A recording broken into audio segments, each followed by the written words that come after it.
Gostaria, em primeiro lugar, registrar o requerimento que apresento à mesa, nos termos dos artigos 13 e 40 do Regimento Interno, para solicitar a necessária autorização para desempenhar missão no exterior como representante do Senado Federal nos dias 23 e 24 de agosto próximo, pois participarei a convite da Universidade Nacional de La Plata do segundo encontro sobre o futuro da integração latino-americana, que tem por objetivos criar um espaço de encontros e reflexões acerca dos principais desafios que terão os países latino-americanos e a região, a criação de uma rede plural e horizontal de intercâmbio de experiências, além de elaborar propostas e linhas de ação políticas para fomentar a integração regional, a igualdade de oportunidades, o desenvolvimento sustentável e a inclusão social, que ocorrerá em Buenos Aires, na Argentina. Anexos estão o convite e a agenda do encontro. Assim, em cumprimento ao disposto no artigo 39, inciso 1º, do Regimento, comunico a Vossa Excelência que me ausentarei do país nos dias 23 e 24 próximos para o desempenho desta missão, mas cabe ressaltar que não haverá ônus para o Senado Federal. E aqui está a carta da Cátedra Livre José Gervásio Artigos para a Integração, assinada pelo arquiteto Fernando Tauber, presidente da Universidade Nacional de La Plata. E eu irei falar, senhor presidente, sobre como é que a perspectiva de uma renda básica de cidadania no Brasil e em todos os países da América Latina e do Caribe certamente contribuirá para que venhamos ter uma integração latino-americana mais adequada, porque o dia em que houver a maior homogeneização dos direitos sociais, como o caracterizado pelo direito universal a uma renda básica, nós estaremos evitando a necessidade de muros, de barreiras que separam, por exemplo, hoje os Estados Unidos do México e do restante da América Latina e outras barreiras que acontecem. Senhor presidente, eu gostaria também de enaltecer hoje a presidenta Dilma Rousseff pelo anúncio do programa de concessões de rodovias e ferrovias, que foi anunciada sobretudo pelo ministro Paulo Passos, dos Transportes. De acordo com o ministro Paulo Passos, haverá no programa de investimentos em logística a aplicação de 133 bilhões de reais na reforma e construção de rodovias federais e ferrovias. 42,5 bilhões devem ser aplicados na duplicação de cerca de 7,5 quilômetros de rodovias, incluindo os principais eixos rodoviários do país. O governo vai conceder 9 trechos de rodovias e o vencedor será o consórcio que oferecerá menor tarifa de pedágio. Outros 91 bilhões de reais serão aplicados na reforma e construção de 10 mil quilômetros de ferrovias ao longo dos próximos 25 anos, sendo 56 bilhões de reais até 2017. No seu pronunciamento, a presidenta Dilma Rousseff, ela destacou alguns pontos que eu gostaria aqui de mencionar. Ela prestou uma homenagem especial ao engenheiro e grande colaborador na área de logística e planejamento de transportes no Brasil, o doutor Eliezer Batista, defensor, segundo a presidenta, incansável da tese de que o encurtamento de nossas distâncias econômicas é decisivo para o desenvolvimento de nosso país e da América Latina. com a empresa de planejamento e logística que está sendo criado pelo governo, nós queremos pensar esse encurtamento das distâncias econômicas. Ressaltou a presidenta Dilma que um país continental como o Brasil precisa, sim, planejar os modais de transporte em conjunto, olhando os interesses do setor privado, sim, olhando os interesses de toda a população, buscando a integração dos modais e das cadeias produtivas, escolhendo as melhores opções para atender cada região conforme a sua vocação produtiva e respeitada a sua configuração ambiental.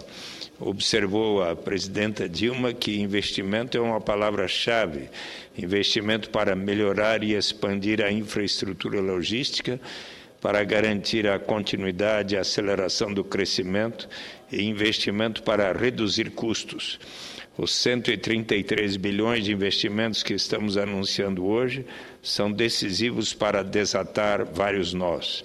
Acreditamos que com os 42 bilhões que vamos aplicar, duplicando 7,5 mil quilômetros de rodovias e também os nossos investimentos dos 91 bilhões de reais em ferrovias, construindo 10 mil quilômetros, com isso vamos recuperar a nossa capacidade de articulação, principalmente porque estamos resgatando um modal que, por vários motivos, esteve estagnado e paralisado, que é o modal ferroviário. Ressaltou a presidenta que hoje estamos criando o operador ferroviário independente. O que nós queremos é uma logística competitiva, uma logística onde não tenha donos, haja uma neutralidade de quem vende capacidade em relação a quem transporta carga. Ressaltou que pretendemos fazê-lo junto com o setor privado. É o governo contratando a construção, a manutenção e a operação. É a Valec comprando capacidade e, portanto, reduzindo o risco do negócio, que é o conjunto dos interessados, operadores de carga própria, operadores independentes e concessionários, utilizando toda a malha ferroviária existente, estabelecendo em definitivo o direito de passagem. Vamos continuar cumprindo nosso papel de indutor do desenvolvimento, vamos reforçar a capacidade do Estado de planejar e organizar a logística e compartilharemos com o setor privado a execução dos investimentos e a prestação dos serviços. Ressaltou Dilma Rousseff que essas parcerias nos permitirão oferecer bens e serviços públicos mais adequados e eficientes à população. Aqui não estamos desfazendo do patrimônio público para acumular caixa ou reduzir dívida. Estamos fazendo parceria para ampliar a infraestrutura do país, para beneficiar sua população e o seu setor privado, para saldar uma dívida de décadas de atraso em investimentos em logística e, sobretudo, para assegurar o menor custo logístico possível sem monopólios. Concluiu a presidenta que nós temos que ter uma logística eficiente para sermos uma economia muito mais competitiva, que seja capaz de, diante das dificuldades internacionais, continuar gerando emprego e garantindo renda para a sua população. Sobretudo, temos que crescer para poder distribuir. Nós precisamos de ser um país com taxas de crescimento compatíveis com a necessidade de distribuição da renda. A presidenta fez uma analogia entre um país que lutamos para construir e o desempenho da nossa seleção feminina de vôlei nos Jogos Olímpicos. Eu já disse a vocês que, como eu joguei vôlei, ressaltou a presidenta Dilma, eu acompanho com muita paixão. As meninas do vôlei foram um exemplo, são exemplos do que melhor nós brasileiros temos e, sobretudo, nossos atletas, que é ser dedicado ao que faz, ser capaz de, ao mesmo tempo, jogar com paixão, mas com a cabeça, buscando excelência, se renovando, sendo capaz de enfrentar a adversidade, capaz sem saber, porque quando você joga, você não sabe o resultado, sem saber qual é o resultado do jogo, persistir sempre e ser capaz de virar quando você perde uma jogada, sabendo que logo ali pode estar a vitória. Por isso, homenageio essas meninas, disse a presidente, homenageando todo o povo brasileiro, porque quando parece que é impossível, elas tiram forças, não se sabe de onde. minha solidariedade às observações da presidenta Dilma sobre as nossas atletas. Presidente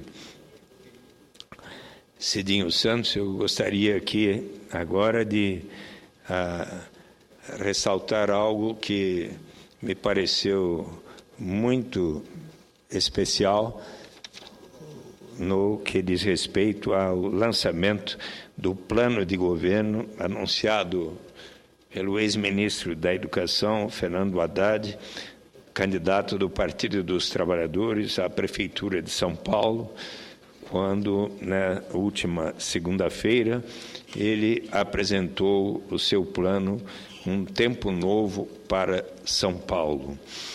Em especial, ressaltou Fernando Haddad que São Paulo é uma metrópole com 11 milhões e 300 mil habitantes, mas que está caracterizada por desigualdades intensas.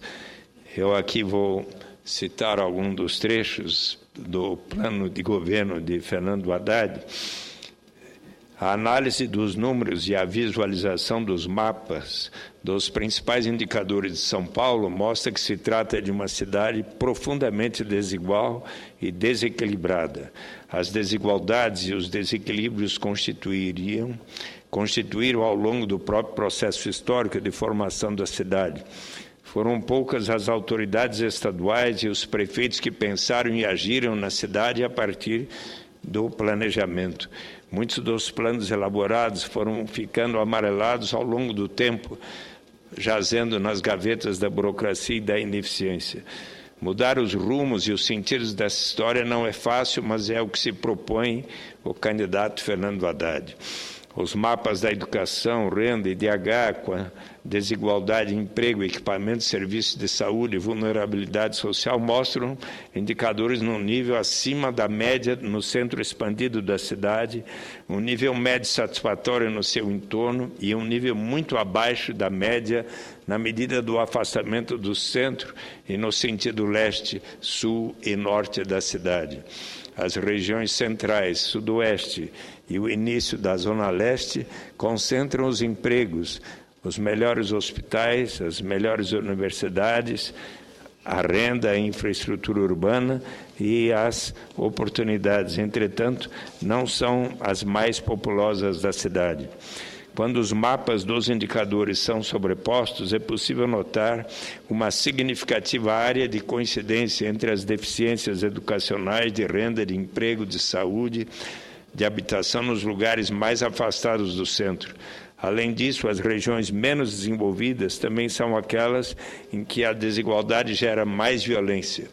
Embora o plano diretor estratégico elaborado na gestão Marta Suplicy já tivesse apontado esta realidade e proposto ações e instrumentos para enfrentá-la, as administrações que se seguiram não implementaram a política proposta, baseada no desenvolvimento regional, micro-regional e local, capaz de focar as necessidades específicas de cada região, efetivando políticas públicas com vistas a mitigar as fortes desigualdades existentes.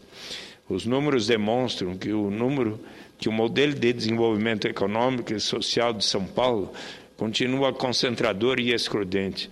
Se a cidade, via de regra, acompanha o crescimento econômico do país, a distribuição da riqueza e, especialmente, sua condição socio-territorial, continuam padecendo dos mesmos males. As regiões ricas ficam mais ricas e as regiões pobres continuam pobres.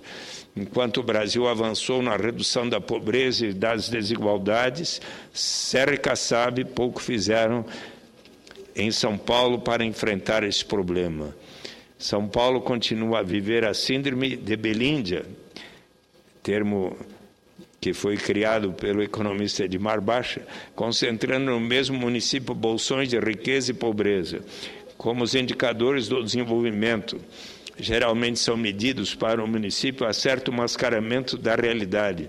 A Zona Sudoeste, por exemplo, que tem uma das melhores relações entre população e área habitada, concentra boa parte da renda e infraestrutura. Parte dos municípios da região metropolitana, muitos deles superpopulosos, também gravita por São Paulo, no que tange a emprego, serviço e aproveitamento de políticas públicas, tornando ainda mais complexa a tarefa de compreender os problemas da cidade e propor soluções para os mesmos. Nos distritos nos extremos norte, leste e oeste, o cidadão tem menos oportunidade, estuda menos, desloca-se muito para chegar ao trabalho, ocupa posições subalternas no trabalho e tem menos serviços públicos do município à disposição. Há no seu plano uma tabela, senhor presidente, que mostra a relação entre a proporção de habitantes da cidade com a proporção dos empregos formais. Por exemplo, na Sé, há 3,8% dos habitantes. A Sé é o centro de São Paulo, e lá estão 17,1% dos empregos. No bairro de Pinheiros, na área onde eu moro, eu moro no Jardim Paulistano, que é parte da região de Pinheiros, 2,6% de habitantes têm 15% dos empregos. Na Lapa, 2,7% dos habitantes, 9,1% dos habitantes. Em Santo Amaro, dos empregos, 9,1% dos empregos. Na Vila Mariana, 3,1% dos habitantes, com 8,5% das oportunidades de emprego formais. Em Santo Amaro, 2,1% dos habitantes, 7,7% dos empregos formais. Na Mooca, 3,1% dos habitantes, 6,7% dos empregos. Butantã, 3,3% dos habitantes, 4,5% dos empregos. E, a partir daí, Ipiranga, por exemplo, 4,1% dos habitantes, empregos já diminui 3%. E assim vai se sucedendo. Vila Maria, Vila Guilherme, 2,7% dos habitantes, 2,8% dos empregos. Santana Tucuruvi, 2,9% dos habitantes, 2,6% dos empregos. Mas vou aqui ressaltar... Com licença, senador, só pensei um momento.